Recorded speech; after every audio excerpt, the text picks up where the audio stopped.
예, 반갑습니다, 여러분.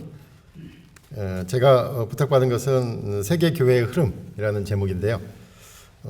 저도 사실은 제 전공은 아까 박명수 교수님께서 소개하셨듯이 존 웨슬리인데 학교에서 이제 교수님 제가 제자거든요. 가르치는 게 이제 복음주의 가르치고 시야를 좀 넓게 해서 세계 기독교에 대해서 강의를 좀 맡아달라고 해서 공부하다가 사실 오늘 세계교회의 흐름은 저희 학생들에게 가르치는 그 교과서를 중심으로 간략하게 여러분에게 그 동향을 알려드리려고 합니다. 그 세계 기독교 또는 세계 기독교의 흐름을 볼 때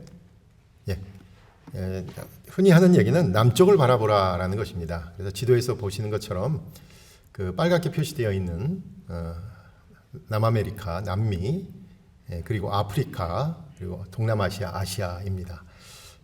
특별히 여기서의 주도적인 나라 중에 하나는 한국입니다. 어쨌든 한국이 남쪽에 있진 않지만 북반구에 속해 있긴 하지만 남쪽 기독교의 대표적인 선두주자라고 생각할 수 있기 때문에 한국 교회가 저희들이 느끼기에는 많은 어려움에 봉착해 있고 또 문제다, 어떻게 될 것이냐, 뭐 지속 가능하냐, 막 이런 문제가 제기되고 있지만 어쨌든 그 세계 기독교에 있어서 획기적인 선을 그은 나라는 한국입니다. 그래서 남쪽을 바라보라, 남미, 아프리카, 동남아시아입니다. 왜냐하면 북쪽의 교회들이 특별히 유럽과 미국의 교회들이 정체되거나 줄어들면서 성장의 동력을 잃어버리고 있지만 또 세속화의 풍랑 속에서 허덕이고 있으면서 복음의 본질을 망각하고 또 교회의 사회에서의 영향력이 상실되고 있지만 남쪽의 기독교는 성장하고 있더라는 것이죠. 이제까지는 어떻게 봤냐면 남쪽의 기독교 얘기는 다 그 미국의 선교사 얘기할 때 그 부수적인 것으로 이야기가 되었었습니다. 그래서 보면은 잠깐만요. 나중에 뒤에서 좀 볼게요. 우선은 그 서구 학자들 가운데서 선교 학자들이죠. 앤드루 월스 이후에 그의 제자들과 그의 영향을 받은 분들이 이제 어떻게 보면 선교를 나갔던 나라들, 우리가 흔히 얘기하는 선교지 교회들까지만 얘기를 했죠. 우리가 잘 아는 교회사를 얘기하면 초대교회 얘기하고 중세교회 얘기하고 종교개혁 얘기하고 그다음 이제 복음주의까지 얘기하면 교회사 과목이 거의 끝나요. 그리고 조금 더 나가면 이제 선교학에서 선교사들이 나갔다더라 라는 얘기까지 하면 이제 끝나는 거죠. 이게 다 이제 어떻게 보면 서구 교회 역사의 이야기만 하고 끝났던 거죠. 근데 최근의 이야기는 그럼 선교지 교회들은 어떻게 됐느냐? 단순히 선교사 얘기한 걸로 끝내야 되느냐라는 그 문제 제기에서부터 시작되었던 것입니다. 이야기를 한 사람들이 바로 앤드류 월스 이후에 나나 로버트, 알렌 앤더슨 같은 경우는 짐바브웨의 선교사의 자녀였고요. 마크 놀은 미국의 저명한 역사학자죠. 역사학자가 자기도 세계 기독교인 또는 지구촌 기독교인이 됐다, 이런 고백의 책을 썼고요. 라민 사네는 감비아 사람입니다. 아프리카 사람인데 예일 대학교 교수이고요. 사무엘 마페스는 우리가 잘 아는 것처럼 우리 통합 측 또 그리고 이후에 그 프린스턴 대학에서 가르쳤고요. 하비 콕스 같은 사람은 참 희한한 사람입니다. 하버드 대학에서 가르쳐서 세속도시라는 글을 써가지고 교회는 이제 다 세속화돼 버릴 것이다, 교회는 희망이 없다라고 1965년에 글을 썼다가 최근에는 무슨 글을 썼냐면요, 그게 아니더라는 거예요. Fire from Heaven이라는 글을 썼는데 하늘에서 떨어진 불, 그러니까 쉽게 말하면 오순절 운동, 은사주의 운동, 성령 운동을 하는 교회는 성장하더라라는 것을 다시 쓰면서 자기가 생각하고 있는 것이 잘못됐다라고 교정했습니다. 또 티머시 테넌트 같은 사람은 지금 에즈베리 신학교 총장이죠. 그 6대조 할아버지가 누구냐면 그 윌리엄 테넌트하고 길버트 테넌트, 그 테넌트 부자 그분의 6대조 자손인데 그분이 지금 에즈베리 신학대학의 총장이죠. 이분도 지구촌 기독교, 세계 기독교를 얘기하고요. 리처드 마우, 풀러 신학교의 총장이다. 그만두신 이분도 얘기를 하고 있고요. 필립 젠킨스는 오늘 아마 제가 인용하고 이후에 이은성 교수님께서도 많이 얘기하는 바로 그 사람입니다. 브라이언 스탠리는 바로 아까 말한 앤드류 월스의 제자로서 세계 기독교를 계속 가르치고 있는 사람입니다. 그러니까 어떻게 보면 이 중심부, 이제까지 유럽에서 어떻게 보면 부록으로나 선교사들의 보고용으로나 쓰여졌던 그 이야기가 이제는 주목받게 되었다라고 얘기할 수 있고요. 그래서 이 글로벌 사우스를 포함하는 기독교를 얘기해야 된다. 그래서 세계 기독교, 뭐 지구촌 기독교, 영어로는 월드 크리스천리티입니다. 또 인구로 보면 더 다수예요. 그래서 이 메조리티 기독교, 다수 기독교 세계라고 이야기를 해야 된다라는 것입니다. 제가 오늘 이야기하는 것의 이제 핵심은 무엇이냐면요. 그 방법론은 인구 통계에 의한 것입니다. 실제로 기독교인이 증가하고 있는 부분들을 보자는 것이죠. 예.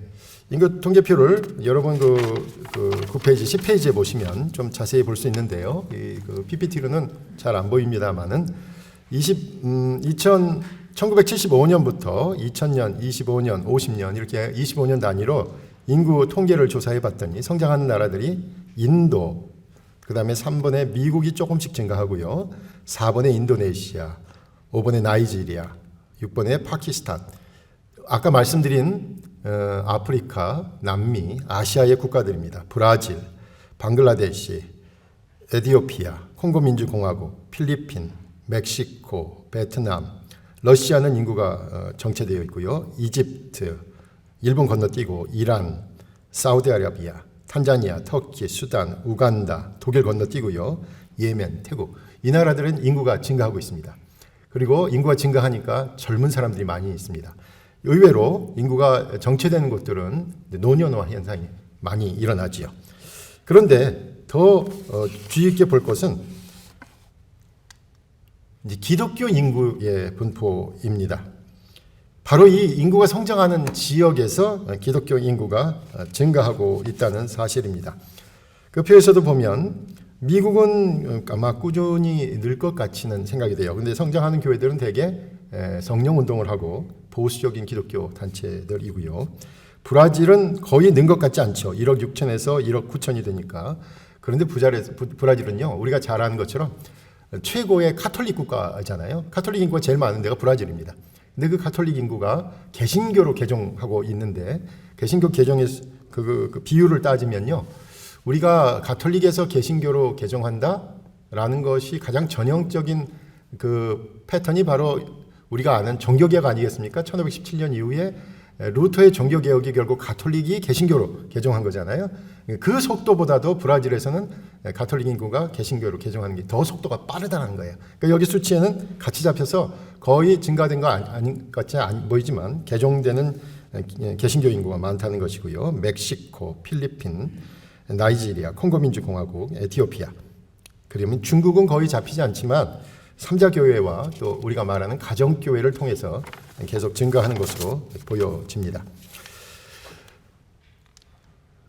그래서 이 표를 보니까요, 이게 2010년도에 에딘버러 대학에서 나온 것인데, 대개 그 기독교 인구가 어떻게 변화되었는가 봤더니, 제가 말씀드린 남미, 아프리카, 아시아가요, 2010년도 경우에는 벌써 60%가 돼요. 그 부분만 떼서 보면요. 그러니까 이제 기독교 인구도 남쪽이 다수가 되었다라는 것입니다. 그래서 어떻게 이런 현상을 어떻게 그럼 이해해야 되냐? 왜 남쪽이 성장하느냐의 그 이유를 한번 살펴보려고 합니다. 이것은 아까 제가 설명한 부분인 것 같습니다. 그렇죠? 예.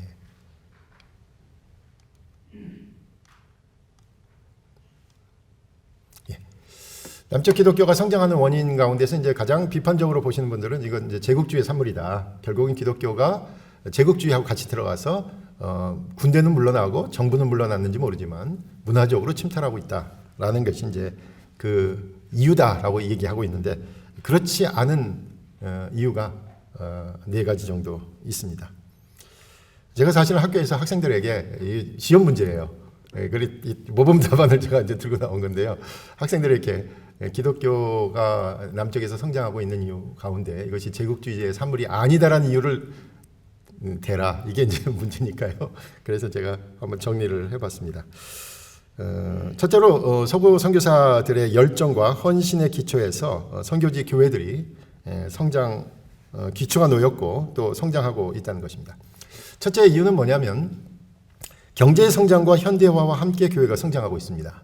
그러니까 독립 전에는 또 어땠냐면요. 서구 문화와 경제를 모방해서 우리도 잘 살아봐야 되겠다. 서구 나라처럼 경제 성장을 하고 싶다라는 그런 사회적, 개인적인 여건을 개선하고자 하는 의도가 교회를 통해서 충족되었고요. 실제로 교회에서 변화를 경험하고 교육받은 이들이 독립과 건국의 과정에 참여했습니다. 독립 후에도 저개발 국가에서 개발도상국으로 성장하는 나라들에서 교회는 그 발전의 중심에 섰습니다. 특히 자본주의 사회 발전에서 근명과 성실, 이러면 우리가 많이 듣던 말이죠. 막스 베버가 얘기하는 프로테스탄트 윤리와 자본주의 정신에서 말하는 그 책의 내용이 단순히 옛날 청교도나 메소디스트의 유럽에 적용되는 게 아니라 지금 남쪽 기독교에 적용되고 있다는 것이죠. 그러니까 근면하고 성실한 기독교인들이 세상적으로 말해도 그 자리에서 인정받고 성공할 확률이 분명히 높다라는 거예요. 그것이 실제로 지표로 나타나고 있다는 것이고요. 두 번째는 남쪽의 기독교는 젊은이들의 신앙이라는 것입니다. 교회는 전통적인 사고방식을 거부하는 젊은이들의 진취적인 생각을 펼 수 있는 곳입니다. 교회는 자신의 신분을 개선하고자 하는 열정적이고 새로운 생각을 지니고 있는 젊은이들, 또 이주하는 이들, 또 상인, 군인, 노동자들의 생각을 배우고 표현하는 곳이었고요. 직업을 찾아서 도시나 항구나 무역의 거점으로 이주한 사람들은 나이 드신 분이 아니라 젊은 사람들이겠죠. 젊은 사람들이 주로 이렇게 직장을 찾아서 옮기게 됐고요. 전통적인 가족의 유대감을 교회가 대체했죠. 한번 생각해 보세요. 옛날에는 할아버지, 할머니, 삼촌, 고모, 이모 이렇게 살던 그 가족 관계에서 서로 이렇게 돌봐주지 않았습니까? 아이가 하나 나면. 근데 이제 도시로 와서는 아무도 없어요. 그런데 이제 그 교회를 찾아가게 되면 교회에서 그 일을 하죠. 교회 매주일 한 번씩 가기도 하고 또 열심인 사람은 수요 예배도 가고요. 금요일도 가고요. 청년회도 가입하고요. 일주일에 직장 가고 외에는 거의 주중에는 그 교회 신앙생활을 하죠. 그래서 자기 집은 추석하고 설날 한 2번밖에 안 가요. 그나마 그것도 잘 못 가는데 이 교회는요. 일주일에 서너 번씩 만나죠. 자기에게 무슨 일이 일어나고 자기의 기도 제목이 뭔지를 교회는 알고 있어요. 교회는 케어를 하는 거예요. 근데 오히려 집에 계신 우리 부모님들은 제가 무슨 고민을 하고 어떻게 사는지를 잘 모르죠. 이제 이런 일을 교회에서 한 것입니다. 그래서 대형 교회가 나타나는 게 바로 이제 도시를 중심으로 나타났던 것이죠. 세 번째는 남쪽의 기독교는 전통 사회에서 밀려난 이들에게 다가가는 종교였습니다. 무엇보다도 그 사회에서 경제적으로 사회적으로 소외된 이들에게 관심과 애정을 가지고 나가서 어떤 면에 풀뿌리 운동의 근거지가 되었던 것은 교회였습니다. 그래서 다가올 시대의 전문인들이 모이는 곳, 이것이 교회였고요. 새로운 사회를 준비하는 이들에게 기회를 제공했기 때문에 남쪽의 기독교가 성장했습니다. 마지막으로 첫 번째, 두 번째, 세 번째 보보다도 더 중요한 것은 무엇이냐면, 그렇죠?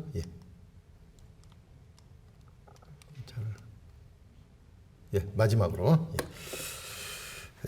가장 중요한 것은 남쪽의 기독교는 사람들에게 실존적인 삶의 의미를 제공했다라는 사실입니다. 남쪽의 기독교가 성장하는 이유를 경제적, 정치적, 사회적 조건에서 찾을 수도 있지만 궁극적으로 교회는 신앙이라는 이름으로 사람들에게 삶의 의미를 제공하고 그들이 세상을 바라보는 방식과 주위의 세상을 설명하는 틀을 제공했습니다.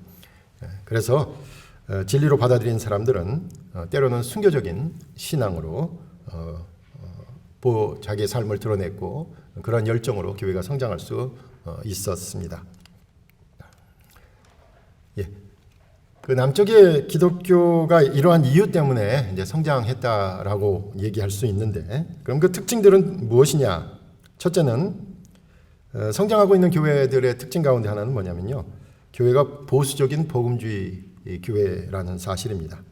우리가 남쪽 그러면은 주로 이제 남미나 아프리카, 특별히 남미에서 해방신학 이렇게 얘기를 많이 해서 남쪽의 기독교는 되게 진보적이고, 아까 우리 목사님도 말씀하셨지만 좌파가 이제 득세할 것이라고 봤는데, 성장하고 있는 교회들 뚜껑을 열어보니까 보수적이에요. 그리고 복음적인 내용들을 담고 있는 메시지들이 그들에게 그 강단에서 선포되고 있었습니다.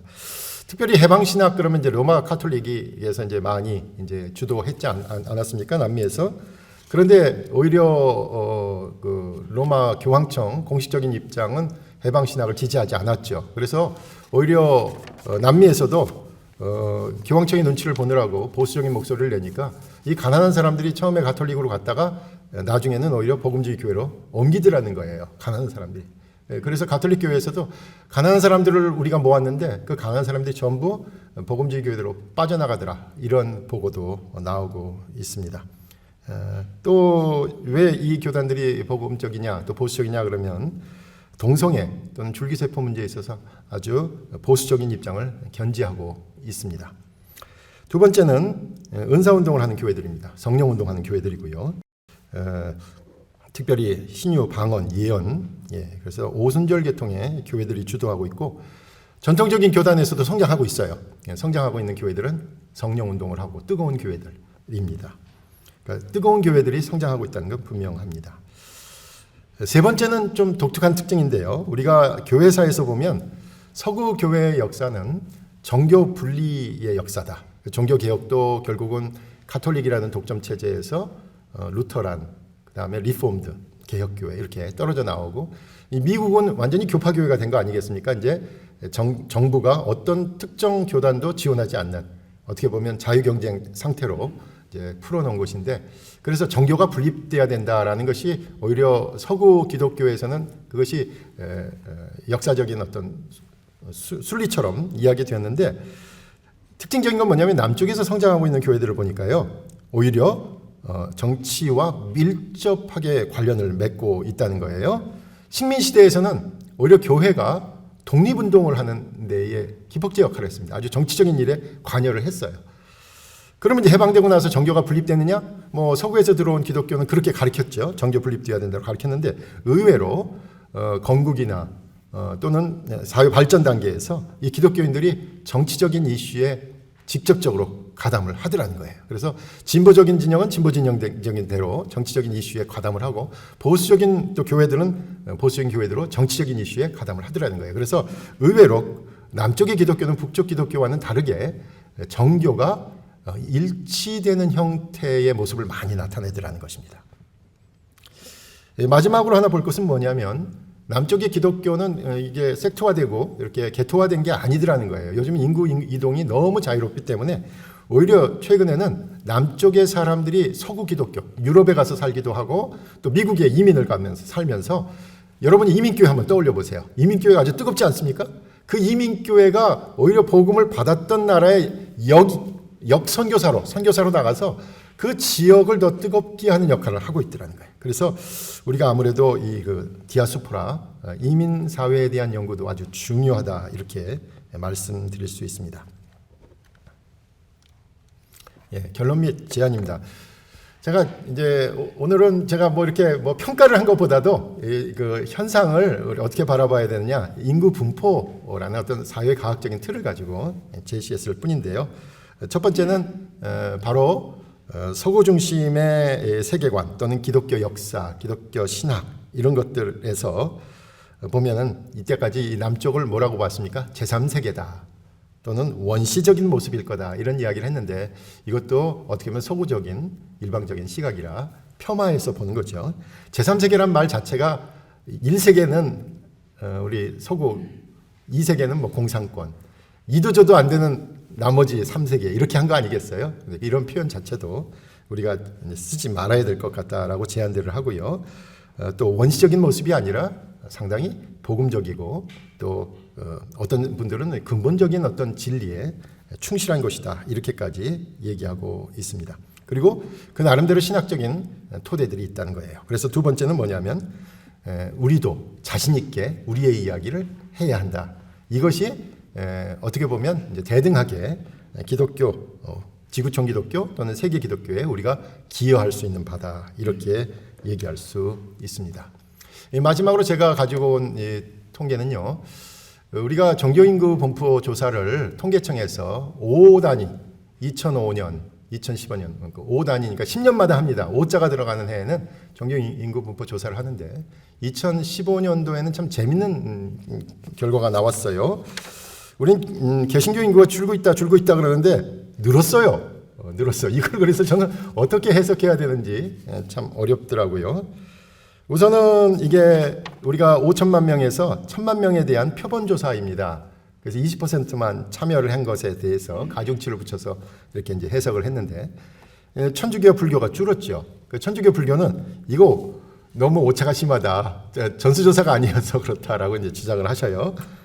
왜냐하면 또 천주교나 불교, 특히 이제 불교 입장은 뭐냐면 이거 인터넷 잘 못한다. 그래서 체크를 못했을 거다 이렇게 얘기를 합니다. 또 하나 해석은 뭐냐면 개신교 인구가 만약에 늘었으면 1.5% 이상이 늘은 걸로 이제 보이는데요. 이단들의 숫자가 는 것 아니냐 이렇게 해석도 가능하고 또 이단들 가운데서 젊은이들이 많이 가입을 하니까 그렇게 늘 수도 있다라고 얘기할 수 있습니다. 가장 큰 문제는 이 10년 사이에 종교가 없다라는 종교에 관심이 없는 사람이 늘어난 게 문제겠죠. 그게 가장 큰 문제일 것이고요.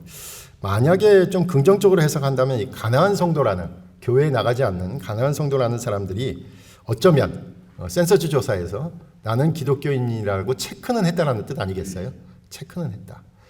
우리가 이거 세계 기독교, 지구촌 기독교를 얘기할 때 인구 분포하고 기독교인들 얘기할 때 가장 중요한 것 가운데 하나는 뭐냐면 기독교인들을 누가 기독교인이라고 얘기할 수 있느냐? 일주일에 한 번은 교회를 가는 사람들이냐?